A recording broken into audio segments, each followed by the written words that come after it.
আল্লাহ তাআলা কোরআনে কারিমে বলেন, ঈমান আনাদের সাহায্যকারী আল্লাহ নিজে। উনি তাদেরকে অন্ধকার থেকে বের করে নূরের দিকে নিয়ে যান।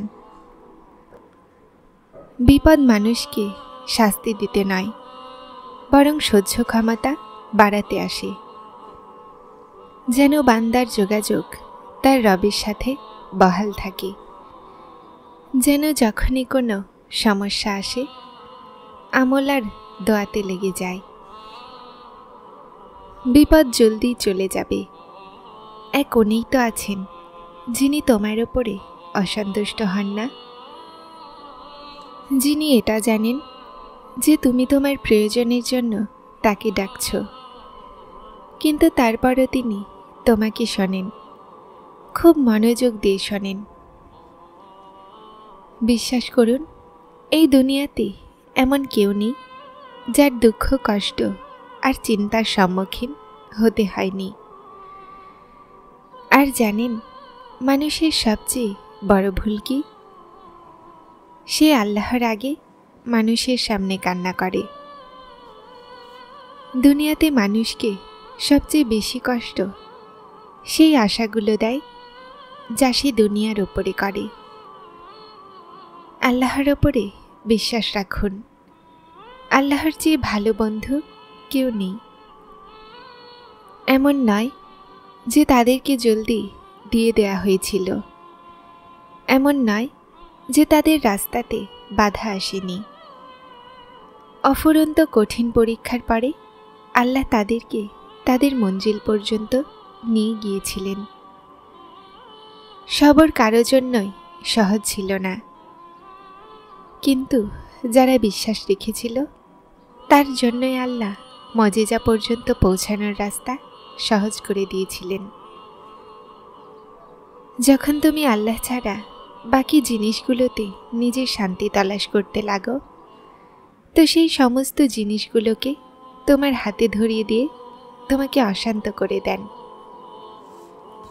প্রতিটা জিনিস পাওয়ার পরও তুমি তোমার নিজেকে শূন্য অনুভব করো।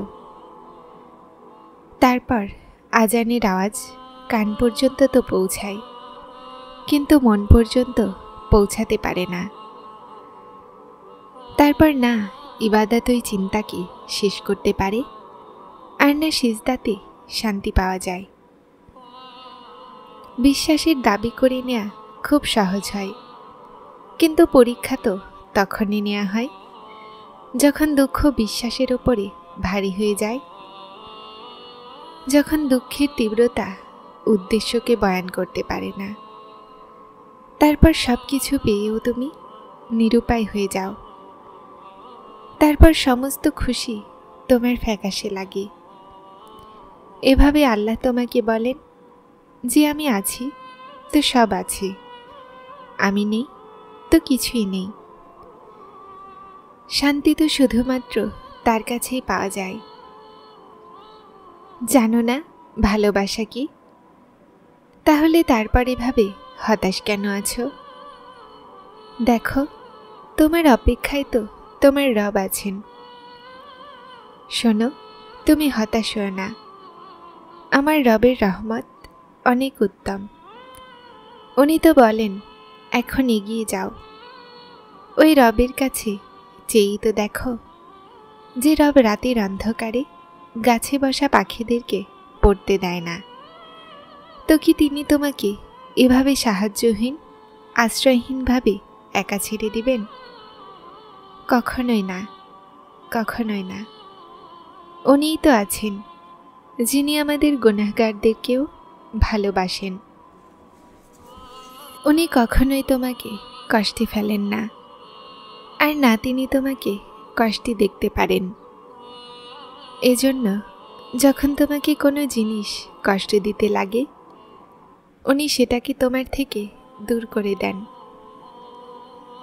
যখন তুমি খুশির মাধ্যমে তার কাছে পৌঁছাতে পারো না, তখন তিনি এমন পরিস্থিতি তৈরি করে দেন যে তুমি তার দিকে দৌড়ে চলে যাও। তুমি যদিও তাকে ভালোবাসো না, কিন্তু তিনি তোমাকে এতটা ভালোবাসেন যে তিনি তোমাকে তার থেকে দূরে যেতে দেখতে পারেন না। তুমি চেষ্টা করতে থেকো, হোক চেষ্টা করা যতটাই কঠিন। তুমি তওবা করতে থেকো, তোমার মন ভেঙে কেন না যাক। তুমি নিয়ত সাফ রেখো, যদিও মন টুকরো টুকরো হয়ে যায়। তুমি খেয়াল রেখো যেন তাওয়াক্কুলের নৌকা টলমল না করে। তুমি চেষ্টা করো যেন বিশ্বাসের দিয়া নিভে না যায়। তুমি চাইতে থেকো যতক্ষণ দোয়াগুলোর একটা রাস্তা বের না হয়ে যায়। তুমি কাঁদতে থেকো যতক্ষণ গুনাহগুলো ফোঁটায় ফোঁটায় গড়িয়ে না পড়ে। তুমি বিশ্বাসের ওই সীমায় পৌঁছাও যেন অবিশ্বাসী মুছে যায়। তুমি সেই শক্তির সাহায্য চাও যেন ঝড়ের গতি ঘুরে যায়।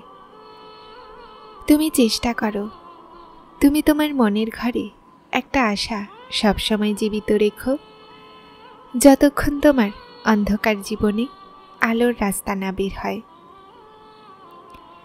শুধু তারপর আমি দোয়াতে আল্লাহকেই চেয়ে নিলাম, সবর চেয়ে নিলাম, তাওয়াক্কুল চেয়ে নিলাম।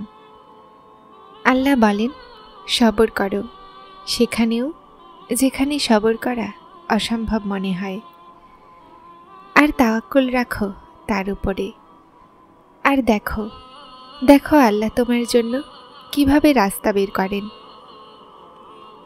নিশ্চয়ই তিনি সবরকারীদের সাথে আছেন। সূরা তহার আয়াত নাম্বার 46 বলছে, আপনারা ভয় করেন না, আমি তো আপনাদের সঙ্গে আছি, আমি শুনিও, আমি দেখি। আল্লাহর তোমার না বলা কথার ইলম আছে। আল্লাহ তোমার প্রতিটা অসম্পূর্ণ চাওয়া সম্পর্কে অবগত।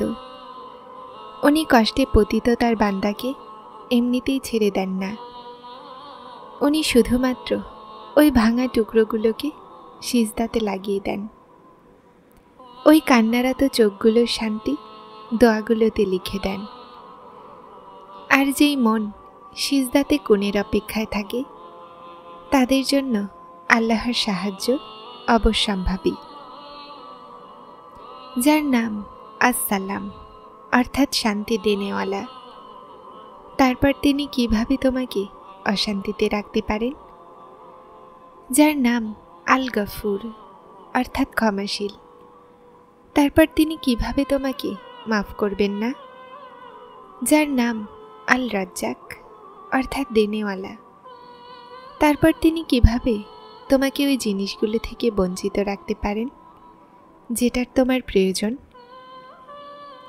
এই যে ভেঙে যাওয়ার পর তোমার মাঝে শক্তি আসে, ভেবেছ কোথায় থেকে আসে? এটা আল্লাহ তোমাকে দেন। এজন্য আল্লাহর সাথে জুড়ে যাও, উনি জুড়ে দিবেন তোমাকে ইনশাআল্লাহ। সবর কঠিন, খুব কঠিন, কিন্তু এটার ফল খুব সুন্দর। এখন না হোক, কিন্তু তোমার দোয়াগুলোর জবাব যখনই আসবে কোণের থেকে খালি আসবে না। যেই দিন আল্লাহ তোমার উপরে রাজি হয়ে গেল, ওই দিন তুমি তোমার এই উদাস চোখে নিজের নসিবের পাতা বদলাতে দেখবে আর খুশি হয়ে যাবে। আমাদের মানুষের তো উচিত যে আমরা ওই রবের উপরে খুশি হয়ে আমাদের দোয়াগুলো কবুল না হওয়াতেও শুকরিয়া করব। ভাবুন, যা কিছু আজ পর্যন্ত আপনি চেয়েছিলেন সে সব কিছু পেতেন তো কত সমস্যা হতো এই সময় আপনার সাথে। এজন্য তার হিকমতের উপরে প্রশ্ন করা উচিত নয়। তোমার নসিবের লেখা সেই সব কিছু যে কোনোভাবেই হোক তুমিই পাবে। শুধু কিছু পরীক্ষা, এই পরীক্ষার পরে সব কিছু পাবে। আর যখন সবরকারীরা কষ্টে আল্লাহকে ডাকে তো তিনি তাদের অন্তরকে ঠান্ডা করে দেন আর তাদেরকে সমস্ত কষ্ট থেকে মুক্ত করে দেন। তোমার কাজ শুধুমাত্র দোয়া করা। উসিলা তিনি নিজে বানান। আর জলদি উনি তোমাকে এমনভাবে খুশি করে দিবেন যে তুমি পুনরায় প্রশান্ত হয়ে যাবে। তারপর যখন তুমি তাকে দিনের উজালাতে খুঁজতে পারো না, তো তিনি তোমাকে অন্ধকারে ডাকেন যে চলে আসো আমার দিকে, আমি অপেক্ষায় আছি তোমার ফিরে আসার, তোমার আওয়াজের, তোমার দোয়ার। আসল বিশ্বাসী তো তারা যারা দুঃখ, চিন্তা, কষ্টেও দোয়া চাওয়া ছাড়ে না। মানুষ লাখবার বলুক যে এটা সম্ভব নয়, তোমার নসিবে নেই, কিন্তু তারা তারপরও দোয়া চাওয়া ছাড়ে না। কেন জানো? কেননা তাদের বিশ্বাস আল্লাহর ওপরে দৃঢ় থাকে। তাদের কঠিন সময়ের চেয়ে আল্লাহর ওপরে বিশ্বাস থাকে যে আল্লাহ আছেন না সাথে, তিনি কিভাবে কারো সাথে খারাপ হতে দিতে পারেন। নিশ্চয় আল্লাহ সর্ববিষয়ে সর্বশক্তিমান, তার শান অনেক উঁচু। যারা চ্যানেলটিতে নতুন এসেছেন তারা সাবস্ক্রাইব করে হেদায়েতের সাথে থাকুন। আসসালামু আলাইকুম।